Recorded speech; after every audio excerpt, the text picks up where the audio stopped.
World cup का fever चल रहा है तो हम क्रिकेट के बारे में बात कैसे ना करें। और क्रिकेट के विषय में हमारे साथ आज चर्चा करने के लिए स्टूडियो में है Vijay Dahiya ji, former cricketer and coach. Sir, a very warm welcome to you. नमस्कार। Thank you. So we're lucky to have Vijay Dahiya with us today, who is more of a public personality, talking about what the outcome is going to be of cricket matches, what a player is doing or not doing. But today we would like to know about Vijay Dahiya as well. So Vijay ji, अपने बारे में कुछ बताइए. You are always smiling. All your photographs are showing you to be happy. And after all, our society is trying to seek perfect happiness. How do you manage it? And what is sports for you? What is cricket for you? What is sportsman for you? I think cricket is everything for me, to be very honest. और मैं आपने जहाँ तक बात की कि हमेशा smile मेरे फेस पे रहती है, मैं 50 साल का हूँ. अगर आप मुझे आज बोलें कि मैं लिखूँ अपने बारे में कि मैं कैसा फ्यूचर चाहता था जब मैं बच्चा था, तो मुझे लगता है कि मैं इससे बेटर नहीं लिख सकता था. So that's one of the reason that I try to be happy all the time. और एक और चीज़ है कि जिस चीज़ को मैंने शुरू से पसंद किया, मैं अब तक उसी चीज़ के साथ जुड़ा हुआ हूँ. तो मेरे लिए उससे ज़्यादा खुशी की बात और कुछ हो नहीं सकती कि पहले ये खेल था, फिर प्रोफेशन हुआ. और सेम चीज़ अगर आप देखें तो क्रिकेट जो है हिंदुस्तान में भी एक खेल की तरह था, अब खेल नहीं है, अभी एक प्रोफेशन है. और ये बहुत प्रोफेशनली रन है, जो पिछले कुछ 10-15 सालों में बदलाव हुआ है. और उसी के साथ मैं जुड़ा हूँ उसी वजह से. और मुझे लगता है कि एक वो जो किक मिलती है आपको, वो मुझे इस खेल के साथ मिलती है. चाहे वो मैं स्टूडियो में बैठा हूँ या ग्राउंड में रहूँ. ग्राउंड में रहना मुझे ज़्यादा पसंद है. स्टूडियो एक बेटर जॉब है, लेकिन बेटर पे मास्टर है अगर मैं साफ शब्दों में कहूँ.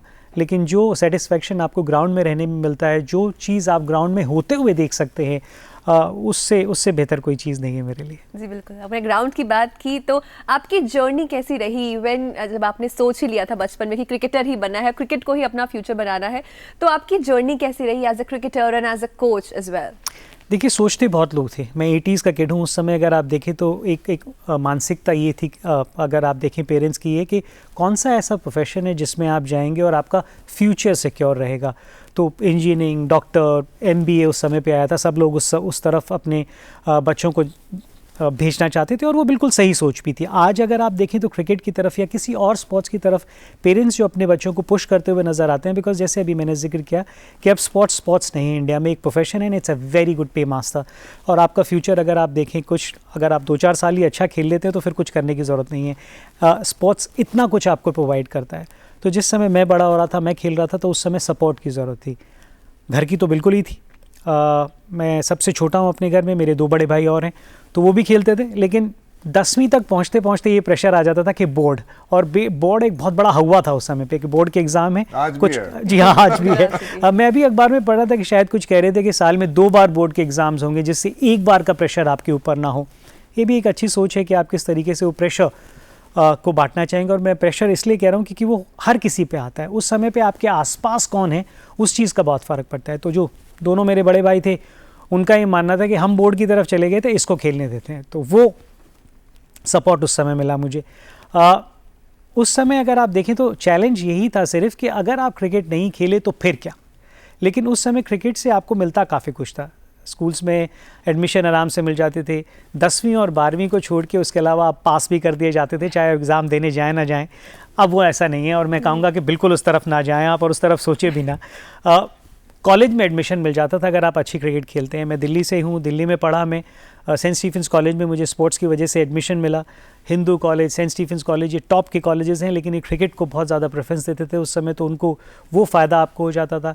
उस समय अगर आप देखें तो कुछ कंपनीज़ ऐसी थी जो स्पोर्ट्स की वजह से आपको नौकरियाँ देती थी. स्पोर्ट्स तो सेल का मैं जिक्र करूँ, इंडियन एयरलाइंस का मैं जिक्र करूँ, रेलवेज सर्विसेज, ये बैंक्स. पिछले कुछ समय में जो सबसे बड़ी प्रॉब्लम स्पोर्ट्स में हुई है, वो बैंक्स में जो जॉब थी ना स्पोर्ट्स के लिए, वो बिल्कुल ख़त्म हो गई है. उसकी वजह से अगर आप देखें तो थोड़ी सी दिक्कत आई है. तो वहाँ से जर्नी शुरू हुई. 82 एशियाड हुआ, और 82 एशियाड होने की वजह से स्टेडियम बने, इंफ्रास्ट्रक्चर तैयार हुए. मैं लोधी रोड रहा हूँ ज़िंदगी भर, तो उसके सामने जवाहरलाल नेहरू स्टेडियम बना वो एथलेटिक्स के लिए था. लेकिन उसके बाद उसको यूटिलाइज़ किस तरीके से किया जाए, तो वहाँ पर क्रिकेट, फुटबॉल, ये सब भी शुरू हुआ. तो क्रिकेट की प्रैक्टिस वहाँ शुरू हुई. स्पोर्ट्स अथॉरिटी ऑफ इंडिया की कुछ स्कीम्स आई, तो उन स्कीम के थ्रू मैंने खेलना शुरू किया. फिर मैं धीरे धीरे जो एक स्टेप रहते हैं क्रिकेट खेलने के, मैं दिल्ली के लिए अंडर 15 खेला. वहाँ से मैं अंडर 19 खेला. अंडर 19 से मैं इंडियन अंडर 19 के लिए खेला. फिर नेशनल कैंप्स वगैरह में मेरा चयन हुआ. रणजी ट्रॉफी, क्लब क्रिकेट, सब कुछ मैं दिल्ली से खेला। दिल्ली का रणजी ट्रॉफी कैप्टन, फिर नॉर्थ जोन कैप्टन, ये सारी चीज़ें मैंने की। 15-16 साल का मेरा जर्नी रही। मैं फिर मुझे वो सम्मान मिला कि मैं भारतीय टीम के लिए खेल सकूं, सबसे बड़ा गौरव। मैं अपने आप को बहुत लकी मानता हूं। टैलेंटेड, सबके पास टैलेंट होता है, एक अपॉर्चुनिटी, आपको एक लकी होना पड़ता है बहुत ज़्यादा। सही समय पे सही मौका मुझे मिला और मैं भारतीय टीम के लिए खेल सका। उसके बाद अगला स्टेप, जब मैं क्रिकेट छोड़ने वाला था, जब मैंने संन्यास लिया, उस समय दिल्ली क्रिकेट एसोसिएशन के प्रेसिडेंट अरुण जेटली जी होते थे। उन्होंने ये कहा कि इसके बाद आप क्या करना चाहते हैं। तो उस समय कोई जवाब नहीं था मेरे पास। मैंने बोला मैं क्रिकेट से जुड़ा रहना चाहूँगा। तो उन्होंने कहा जब आप छोड़ दें तो मिलें। जिस साल मैंने छोड़ा उसके अगले साल ही मुझे अपॉर्चुनिटी मिली दिल्ली का रणजी ट्रॉफी कोच बनने के लिए। तो मेरी शुरुआत सीधा रणजी ट्रॉफी कोचिंग से हुई और लकीली हम दिल्ली 18 साल के बाद, जिस साल मैं कोच बना, फिर से रणजी ट्रॉफी चैम्पियन बनी। उससे 18 साल पहले बनी थी और उसके बाद अब तक दोबारा वो गौरव प्राप्त नहीं हुआ है। तो वहाँ से स्टार्ट हुआ और फिर रणजी ट्रॉफी चैम्पियन बनने की वजह से आईपीएल उसी साल स्टार्ट हुई थी। 2 साल के बाद मुझे आईपीएल केकेआर में जाने का मौका मिला, जहाँ पे मैंने असिस्टेंट कोच ज्वाइन किया। वहाँ पर मैंने 6 साल उनके साथ रहे, जिसमें हम लोग 2 बार आईपीएल चैम्पियन बने। और पिछले कुछ समय से मैं लखनऊ सुपर जायंट्स के साथ हूँ, उनका असिस्टेंट कोच हूँ। कमेंट्री वगैरह भी कर लेता हूँ थोड़ी बहुत, जितना ज्ञान है मेरे को उसका विश्लेषण करने की कोशिश करता हूँ लोगों के साथ। मुझे बात ज्ञान बांटिए, बताइए वर्ल्ड कप में क्या होने वाला है। ज्ञान बांटूंगा नहीं, मैं आपके साथ साझा करने की कोशिश करूंगा। जी हाँ, जिस तरीके की शुरुआत भारतीय टीम की रही और जिन कंडीशंस की आप बात करते हैं ना, जो भी कंट्री कोई भी टूर्नामेंट होस्ट करती है, आप उनको मानने लगते हैं कि ये एक प्रबल दावेदार हो सकते हैं उस खिताब के। तो कहीं ना कहीं भारतीय टीम उसके प्रबल दावेदार है। जिस तरीके से हमने शुरुआत की है, वो एक और इस चीज़ की पुष्टि करता है कि ऑस्ट्रेलिया जैसी मजबूत टीम, जिन्होंने 12 में से 5 बार वर्ल्ड कप जीता है, तो उनका जो दबदबा रहता है बड़े टूर्नामेंट्स में हमेशा रहता है। उनके खिलाफ हमने एक बहुत बेहतरीन शुरुआत की है। तो उन सब चीज़ों को मद्देनज़र रखते हुए लगता है कि भारतीय टीम बहुत प्रबल दावेदार है। लेकिन उस दिन आप किस तरीके से खेलते हैं, ये बहुत महत्वपूर्ण है। और जो अच्छी टीमें हैं ना, वो पहले दिन से अपनी दावेदारी पेश नहीं करती हैं। वो ये कहने की कोशिश करती हैं कि हम क्या पहले 4 में पहुँचेंगे, क्योंकि वे एक और पड़ाव है। पहले 4 का मतलब होता है आप सेमीफाइनल में पहुंच गए हैं। ऑन अ गिवन डे उस दिन आप अच्छे क्रिकेट के लिए फाइनल में पहुंचना चाहेंगे। और जब हम फाइनल में किसी भी चीज़ के बारे में बात करते हैं, किसी भी टूर्नामेंट के बारे में बात करते हैं और खासकर वर्ल्ड कप के बारे में बात करते हैं, तो दूसरी तरफ भी बहुत प्रबल दावेदार रहते हैं। तो कोशिश यही होनी चाहिए भारतीय टीम की कि पहले सेमीफाइनल तक का जो सफ़र है वो आसानी से तय करे और उस मोमेंटम के साथ आप जाएंगे तो बहुत बढ़िया क्रिकेट खेलते हुए नजर आएंगे। क्योंकि कुछ और टीमें भी बहुत प्रबल दावेदारी के साथ यहाँ पर और बहुत अच्छी क्रिकेट खेलती हुई आई हैं। जी, क्रिकेट ने भी एक ट्रांजिशन देखा है, प्लेयर्स ने भी ट्रांजिशन हमने सभी ने देखा है। तो आज के जो युवा क्रिकेटर्स हैं उनके बारे में आपकी क्या राय है, जो भी वर्ल्ड कप में खेल रहे हैं? देखिए, वर्ल्ड कप में जो क्रिकेटर्स खेल रहे हैं या जो जिस मकाम पे वो पहुंच चुके हैं, उनकी तरफ अगर आप नज़र डालते हैं तो वापस आपको जाना पड़ेगा उस सफ़र की तरफ कि कहाँ से वो वहाँ पर पहुँचे हैं, किस तरीके से उनका नाम यहाँ पर क्या हुआ है। क्रिकेट या किसी भी स्पोर्ट्स में पिछले कुछ समय में जो एक बदलाव हुआ है, वो जो फाइनेंशियल आपको स्टेबिलिटी वहाँ से मिलने लगी है ना, आप किसी और चीज़ की तरफ फोकस ना करके आप सिर्फ स्पोर्ट्स की तरफ रहता है। मुझे वो समय याद है जब आप सुबह थोड़ा प्रैक्टिस करते थे, 2 घंटे ऑफिस जाते थे, हाफ डे काम करते थे, फिर प्रैक्टिस पे भागते थे। लेकिन जब से फाइनेंशियल सिक्योरिटी आपके पास आई है, आप 100% एक प्रोफेशनल की तरह इस खेल को खेलते हैं। ऐसे खिलाड़ी हैं जिनको मैं जानता हूं कि जिन्होंने अपने पर्सनल ट्रेनर्स हायर किए हुए हैं, पर्सनल कोचेस के साथ वो काम करते हैं, उनके योगा ट्रेनर्स हैं। तो आप समझ सकते हैं कि किस तरीके से वो वापस इन्वेस्टमेंट अब खिलाड़ी इंडिविजुअली अपने ऊपर करने लगे हैं। तो जो टॉप लेवल पे आप खिलाड़ी देखते हैं ना, वो सब इसी तरीके का सफ़र तय करके वहाँ आए हुए हैं और कम्प्लीटली वो प्रोफेशनल अप्रोच आपको नज़र आती है। और पिछले कुछ समय में भारतीय क्रिकेट के अंदर एक बहुत ही हेल्दी कंपटीशन नज़र आया है। हमारी बेंच स्ट्रेंथ इतनी स्ट्रॉन्ग है कि हर पोजीशन के लिए आपको 2-2, 3-3 लड़के उसके लिए लड़ते हुए नज़र आते हैं।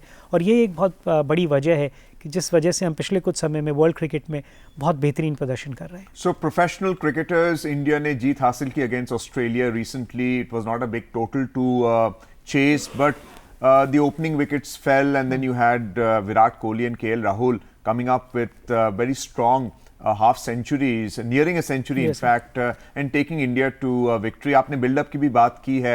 अभी next, how do you see India performing under Rohit Sharma? I think अगर आप देखें रोहित शर्मा अंडर जो होता है ना कप्तान, किसी के लिए भी कप्तान का बहुत ज़रूरी नहीं है कि टीम का कप्तान वो हो जो टीम का सबसे बढ़िया प्लेयर हो। टीम का कप्तान वो है जो सब प्लेयरों से बढ़िया प्रदर्शन करा सके। उसकी वन ऑन वन किस तरीके से है ना, वो एक कप्तान को एक सफल कप्तान बनाती है। और अगर आप देखें तो बहुत सारे प्लेयर्स के बारे में जब आप उनका इंटरव्यू सुनते हैं या वो जब बात कर रहे होते हैं अपने कप्तान के बारे में, तो उससे आप जज करने की कोशिश करते हैं कि जो ड्रेसिंग रूम है ना उसका माहौल क्या है। और पिछले कुछ समय में इस बात की बिल्कुल पुष्टि हुई है कि टैलेंट आपको जिताता है, मेहनत आपको जिताती है, वो एक चीज़ है, लेकिन वो ड्रेसिंग रूम का जो माहौल है ना वो आपको वहाँ पर लंबे समय तक जिताता है। और इस समय कुलदीप यादव की आप बात कर लीजिए, वो इंटरव्यू दे रहे थे, उन्होंने बोला कि मुझे कैप्टन बहुत बैक करते हैं। और इस खेल में या किसी भी टीम गेम में कैप्टन के हाथ में बहुत सारी चीज़ें होती हैं किसी प्लेयर को बनाने में।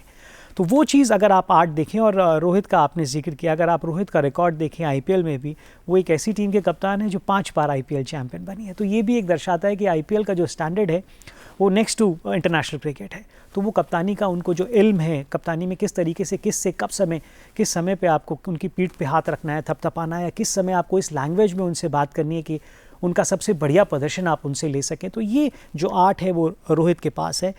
लेकिन उसके अलावा जो उनके पास है, अगर आप देखें, कप्तान अगर उस समय रन बनाए जिस समय टीम को ज़रूरत है तो उसका कद थोड़ा और बढ़ जाता है। तो उसके इस तरीके के प्रदर्शन आपको रोहित को देखने के लिए मिलते हैं।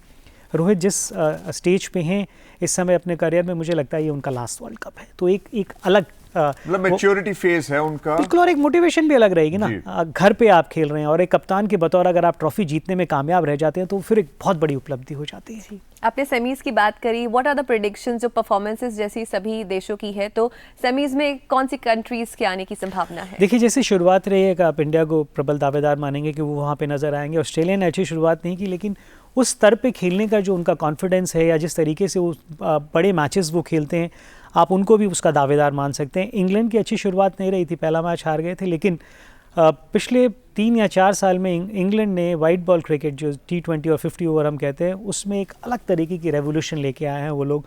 वो भी इससे बाहर नहीं है। पाकिस्तान टच एंड गो रहेगा थोड़ा, क्योंकि ऑन अ गिवन डे हमें ये नहीं पता कि कौन सी पाकिस्तान टीम खेलने आएगी। उस तरीके का वो रहते हैं। और न्यूजीलैंड हमेशा डार्क हॉर्स कहते हैं, लेकिन जितने भी आईसीसी के टूर्नामेंट्स होते हैं, अगर आप उनमें उनका प्रदर्शन देखेंगे तो हमेशा आपको टॉप क्लास नज़र आता है। न्यूजीलैंड ही एक ऐसी टीम है जो नामों के साथ नहीं खेलती है, एक टीम की तरह खेलती है। वो शुरुआत उन्होंने करके दिखाया, इंग्लैंड को पहले हराया, 2 में से 2 मैच वो जीते हुए। तो फिलहाल अगर मैं नज़र डालूँ, साउथ अफ्रीका ने भी बहुत अच्छा प्रदर्शन किया है। तो थोड़ा सा टच एंड गो रहेगा, लेकिन 3 ऐसी टीमें हैं जो मुझे लगता है कि आपको शिरकत करते हुए नज़र आएंगी। वो इंडिया, ऑस्ट्रेलिया और इंग्लैंड चौथे प्लेस के लिए एक अच्छी खासी लड़ाई होती हुई नज़र आएगी। और ये वर्ल्ड कप है, होनी भी चाहिए। आईसीसी वर्ल्ड कप में जो है मिनोस को भी मौका मिलता है। देयर आर 10 टीम्स, जो आपने एस्टैब्लिश टीम्स की बात की हैं, जो 5 टीम्स हैं जो मिनोस हैं, उनके बारे में आप क्या कहेंगे? आई थिंक वो मिनोज अब उतने मिनोज नहीं हैं, क्योंकि आप जब यहाँ पर आते हैं तो क्वालिफायर्स खेल के आते हैं। और वेस्ट इंडीज़ की टीम अगर आप देखें तो क्वालिफाई नहीं कर पाई। तो ये दर्शाता है आपको कि किस तरीके से ये कंपटीशन अब बढ़ता जा रहा है। और अगर आप कहीं पर भी थोड़ी बहुत भी चूक करते हैं ना, तो फिर उसका खामियाजा आपको भुगतना पड़ता है। अफगानिस्तान, बांग्लादेश, नेदरलैंड्स ने सबको आश्चर्यचकित किया। और इसलिए नहीं कि वो यहाँ पे हैं, इसलिए कि जिस तरीके की क्रिकेट वो खेलें। और अभी भी आप देखें तो नेदरलैंड्स के अंदर ये प्रोफेशन के रूप में नहीं है। उनके 90% जो प्लेयर्स हैं वो 9 to 5 जॉब करते हैं, और उनको बहुत कम समय मिलता है एज ए टीम खेलने के लिए। और बाकी सारे कंट्रीज़ का आपने जिक्र किया, उनका बोर्ड है और आपके सेंट्रल कॉन्ट्रैक्ट है। और सेंट्रल कॉन्ट्रैक्ट का मतलब ये होता है कि आपको साल के पैसे बोर्ड की तरफ से मिलते हैं, तो आप खेल के ऊपर ध्यान दे सकते हैं।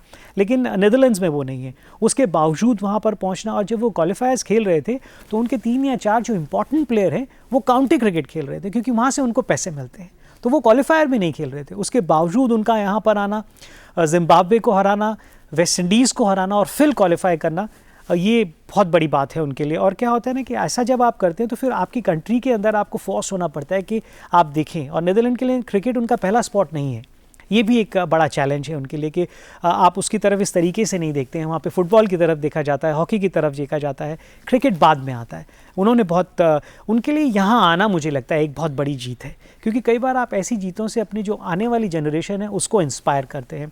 बांग्लादेश को मैं इन कंडीशंस में मैंने नहीं मानूंगा। बांग्लादेश अगर आप देखें तो वर्ल्ड कप सेमीफाइनल में भी पहुँच चुकी है, उनका ऐसा प्रदर्शन रहता है। अफगानिस्तान वाइट बॉल क्रिकेट में किसी भी दिन किसी को भी सरप्राइज़ कर सकती है। इतनी डेप्थ उनके पास है, इतनी काबिलियत उनके पास है। सिर्फ मेंटल गेम जो है ना, वो इन सब टीमों को, जो बाकी टीमें हैं उनसे थोड़ा सा नीचे रखता है। अदरवाइज स्किल मामले में सब आसपास है।